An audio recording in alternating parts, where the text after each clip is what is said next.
88 days की लंबी यात्रा के बाद कठिन, भयानक, बहुत ही कष्टदायक ऐसी लंबी यात्रा के बाद सुभाष पहुंच रहे हैं एक संबाग बंदरगाह पोर्ट पर जो जापान में है। 80 डेज की उस यात्रा का एक अलग एपिसोड बन सकता है। क्या क्या हुआ, कैसे कैसे हुआ, सुन के रोंगटे खड़े हो जाएंगे, सुन्न हो जाएंगे। सुभाष अपनी जवानी में इस देश को स्वतंत्र कराने के लिए एक पनडुब्बी में, जहाज से नहीं, शिप से नहीं, खतरा था, कहीं भी उनको कुछ भी किया जा सकता था। एक पनडुब्बी में, और पनडुब्बी में भी 3 फुट बाई 2 फुट की जगह के ऊपर बैठकर 88 दिन, 88 डेज। जापान में पहुंचते ही, जापान की धरती पर पांव रखते ही निकल पड़े यात्रा पर। इतने लंबे, कष्टदायक, भयानक यात्रा के बाद रेस्टने की, और वहां पर नाम नया रख लिया, मात्सुदा। 6 मई 1943 को, 1943 को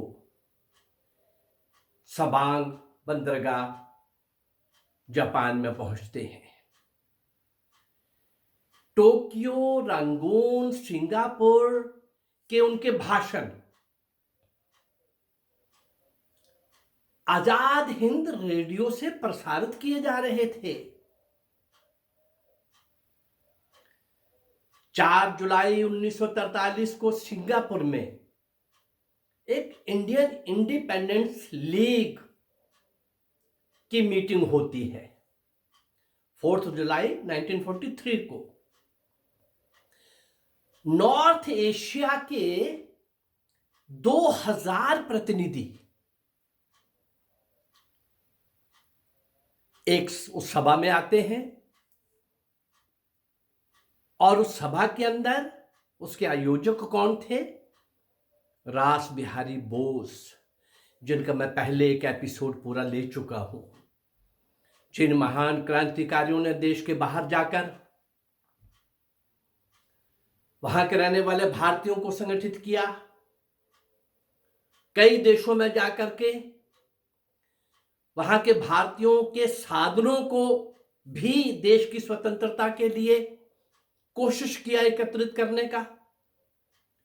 और रास बिहारी बोस के निमंत्रण पर सुभाष पहुंचे हैं सिंगापुर, और सुभाष ने रास बिहारी बोस के पांव छूते हुए यूं देखा, देखने की चाह थी।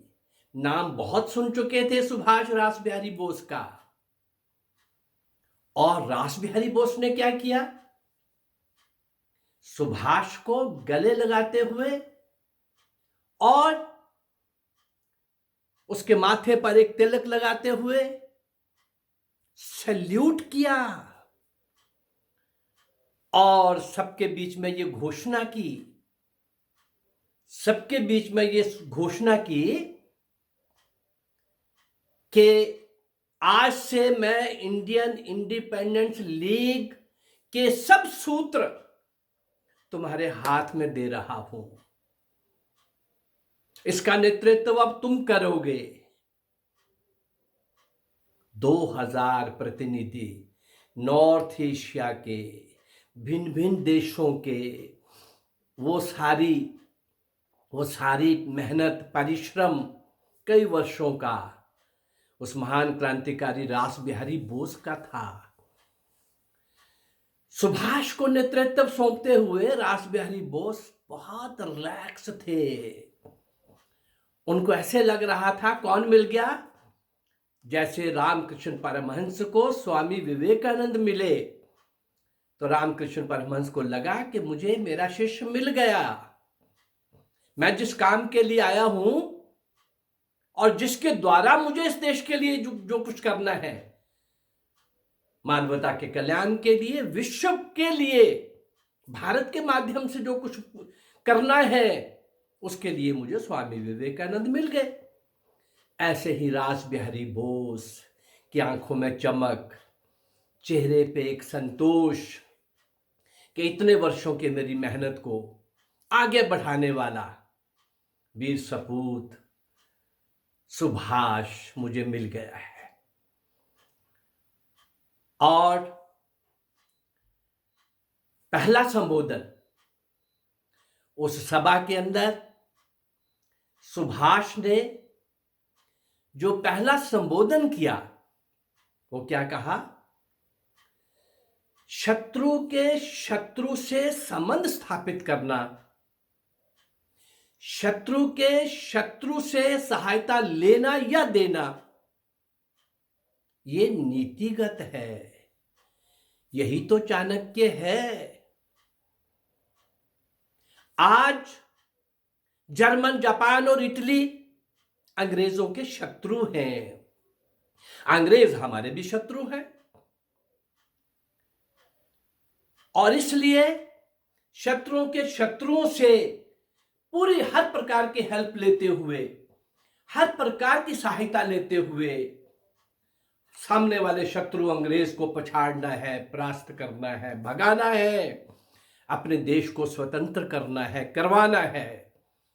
ये पहला संबोधन था सुभाष का। और खुद को क्या बोला? मैं तो भाई हिंदुस्तान का एक सेवक हूं और सैनिक हूं। मरूंगा तो देश के लिए, जीऊंगा तो देश के लिए। आजाद हिंद सेना के सम्मुख इंडियन इंडिपेंडेंस लीग का एक नया नामकरण हो चुका था। सुभाष के साथ ही आजाद हिंद सेना के सम्मुख उनका जो भाषण हुआ, पहले भाषण में ही उन्होंने कहा चलो दिल्ली, दिल्ली चलो। आह्वान किया सारे विश्व के अंदर रहने वाले भारतीयों को, चलो दिल्ली। क्या करेंगे? लाल किले के प्रांगण में, मैदान में संचलन गान गाएंगे, मार्च सॉन्ग गाएंगे। और वो संचालन गान की कुछ पंक्तियां भी सुभाष ने गुनगुनाई। क्या थी वो? कदम कदम बढ़ाए जा, खुशी के गीत गाए जा, ये जिंदगी है कौम की, तू कौम पे लुटाए जा। कदम कदम बढ़ाए जा, खुशी के गीत गाए जा, ये जिंदगी है कौम की, तू कौम पे लुटाए जा। तू शेर हिंद आगे बढ़, मरने से तू कभी न डर, उड़ा के दुश्मनों का सर, जोशे वतन बढ़ाए जा। कदम कदम बढ़ाए जा, कदम कदम बढ़ाए जा, खुशी के गीत गाए जा, ये जिंदगी है कौम की, तू कौम पे लुटाए जा। इस प्रकार के गीत की पंक्तियां गुनगुनाते हुए सुभाष दिल्ली चलो और लाल किले पर तिरंगा फहराएंगे और ये संचलन गीत गाएंगे। और क्या बोले?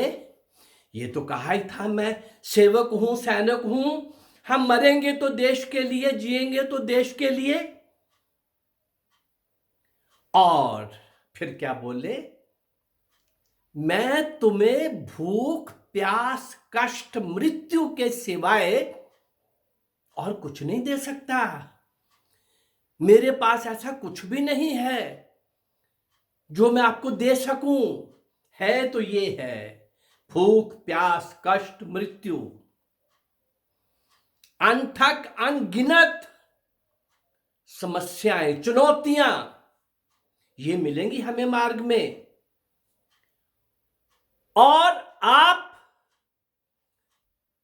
भारत की स्वतंत्रता के दीवाने हो, मस्ताने हो। हम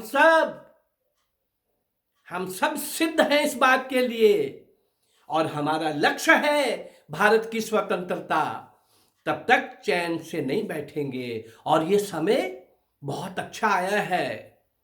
हम अपने अंग्रेजों के दुश्मनों के साथ, जापान, जर्मन, इटली के साथ मित्रता करते हुए कई देशों का दौरा हो भी चुका था। कुछ ग्राउंड रास बिहारी बोस भी बना चुके थे, और कई देशों का दौरा सुभाष भी कर रहे थे।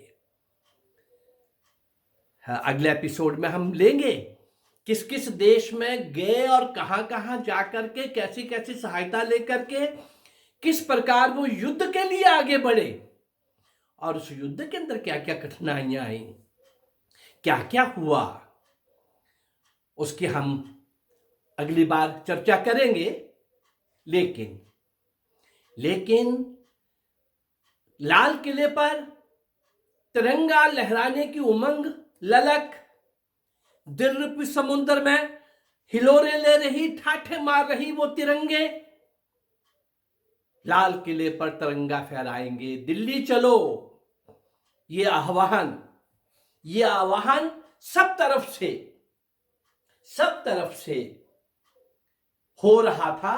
और केंद्र थे नेताजी सुभाष चंद्र बोस, रास बिहारी बोस पर्दे के पीछे, और इस ताकत के पीछे बहुत बड़ा काम था। इस बीच में जब वो Singapore Indian independence league Azad Hind सेना में जब परिवर्तित हो रही थी और उसका नेतृत्व सुभाष को सौंपा जा रहा था, वहीं पर एक हॉल में भारतीय लोगों की एक सभा होती है, भारतीय लोगों की, वहां के सिंगापुर के ही महिलाएं बहुत सारी होती हैं, और उनको आह्वान किया जाता है दिल्ली चलो, और मुझे अंग्रेजों के साथ युद्ध लड़ना है, मुझे सेना चाहिए, शस्त्र चाहिए, पैसा चाहिए, भोजन चाहिए, उसके लिए जितना भी कुछ हो सकता है वो सब चाहिए। बहुत बड़ी राक्षस सत्ताशाही के साथ मुझे युद्ध लड़ना है। दुनिया के अंदर जिसका सूरज नहीं डूबता था, आधी से ज्यादा दुनिया में जिस ब्रिटिश का राज था, उस ब्रिटिश सेना के साथ सुभाष लड़ने की बात कर रहा था, मुकाबला करने की बात कर रहा था। इरादा नेक था और बुलंद था। और उस सभा के अंदर जब ये कहा गया कि मुझे शस्त्र खरीदने के लिए साधन चाहिए, पैसा चाहिए, और कमाल देखिए, सारे विश्व में ऐसा उदाहरण नहीं मिलेगा। वहां की महिलाओं ने, कहा जाता है कि महिलाओं को अपने गहनों से, ऑर्नामेंट से बहुत प्यार होता है, स्नेह होता है, एकत्रित करती हैं, वो देना नहीं जानती। पति भी मांगे तो थोड़ा सा देने में संकोच होता है। और वो सुभाष के इस आह्वान पर वो महिलाएं अपने गहने खोलकर उसी समय सुभाष को बोला, ठहरो, रुको। एक तराजू लाया गया बड़ा, एक पलड़े पर सुभाष को बिठाया गया, और गहने ढेर लग गया।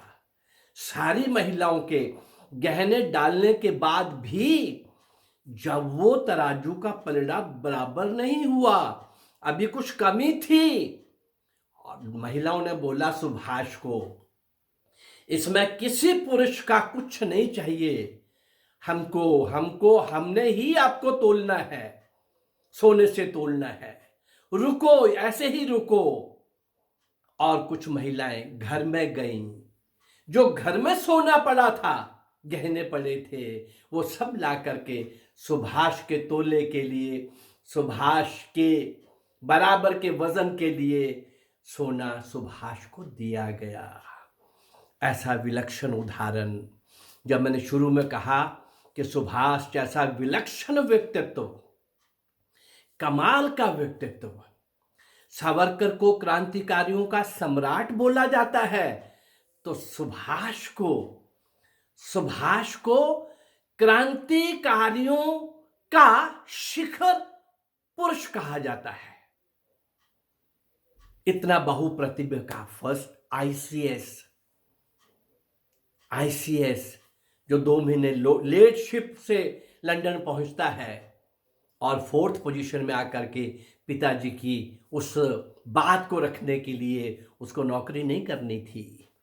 बचपन से ही, बाल्यकाल से मैं सब बातें आपके सामने रखता हुआ संक्षेप में आज जहां पहुंचा हूं, अब यहां से युद्ध नीति बनना आरंभ हो गई और 13,000 सैनिकों ने जो उस समय उसको उपलब्ध हुए, वो गरज उठे, भारत माता की जय, आजाद हिंदुस्तान जिंदाबाद, आजाद हिंदुस्तान जिंदाबाद, भारत माता की जय, भारत माता की जय। ये कहते हुए उन सैनिकों की गरज के साथ ऐसा एक माहौल बना। फिर क्या युद्ध नीति बनी, कैसे वो आगे बढ़े, इस सब को हम कल के एपिसोड में लेंगे। जय भारत। अगर ये मेरा प्रयास आपको अच्छा लग रहा हो, यद्यपि सुभाष के कल एपिसोड देने के बाद जब मैं फिर से राजा दाहिर से सुभाष तक आऊंगा, अभी मैं वीर मंगल पांडे से सुभाष पर आया हूं, पर वीर मंगल पांडे से सुभाष के बीच में अभी बहुत कुछ देना बाकी है आपको। मेरी वीडियोस आप तक लगातार पहुंच रही हैं। कल सुभाष का एक 5वां एपिसोड देकर के अभी हम इसको विराम लगा देंगे, फिर 5 एपिसोड में तब भी दूंगा जब लास्ट में राजा दाहिर से सुभाष तक पहुंचूंगा। अभी 1857 से 1947 वीर मंगल पांडे से सुभाष तक, तो ये 4 एपिसोड हो गए। 5वां मैं कल आपके सामने लेकर आऊंगा। और अगर ये मेरा प्रयास आपको अच्छा लग रहा हो, सुभाष को तो आप जानते हो, लेकिन बहुत सारे लोग इनके साथ भी ऐसे जुड़े हुए हैं जिनको सामने लाना जरूरी है। सुभाष को पेशावर तक ले जाने वाला, काबुल तक ले जाने वाला, टर्की से भी जो मिला और जिसने आगे यूरोप के अंदर एंटर करवाया, जो प्रबंध किया, इन सब लोगों के नाम भी तो कहीं आएंगे कि नहीं आएंगे, मैं कोशिश कर रहा हूं। और सुभाष का तो सारी दुनिया के अंदर और भारत के हर बच्चे के अंदर नाम विराजमान है, परंतु मैं बहुत सारे 95% उन लोगों को आपके सामने ला रहा हूं, जिनको कोई नहीं जानता, जिनको इतिहास में कोई स्थान नहीं मिला। कोशिश रहेगी हम अपने संबोधन में, गीतों के द्वारा, कविताओं के द्वारा, संबोधन के द्वारा उन सारे अज्ञात, अनगिनत, मौन तपस्वी देशभक्तों को, शूरवीरों को, क्रांतिकारियों को, भारत माँ के सपूतों को हम स्मरण करें, हम श्रद्धांजलि दे सकें, हम उनको नमन कर सकें, ताकि आने वाली जनरेशन के सामने ये पता रहे कि ये आज़ादी इन 2 लोगों ने, जिनका नाम लिया जाता है, जिन्होंने अंग्रेज की एक लाठी तक नहीं खाई, जिनकी जेलें भी वीआईपी की जेलों जैसी थीं, और जिन महान तपस्वियों ने आखिरी श्वास तक जूझते रहे, लड़ते रहे, उन सब का कहीं नाम नहीं। मेरी कोशिश रहेगी कि उन सबको मैं आपके सामने ला सकूं। अगर ये मेरा प्रयास आपको अच्छा लग रहा हो तो इस चैनल को लाइक करिए, सब्सक्राइब करिए और शेयर करिए। जय भारत।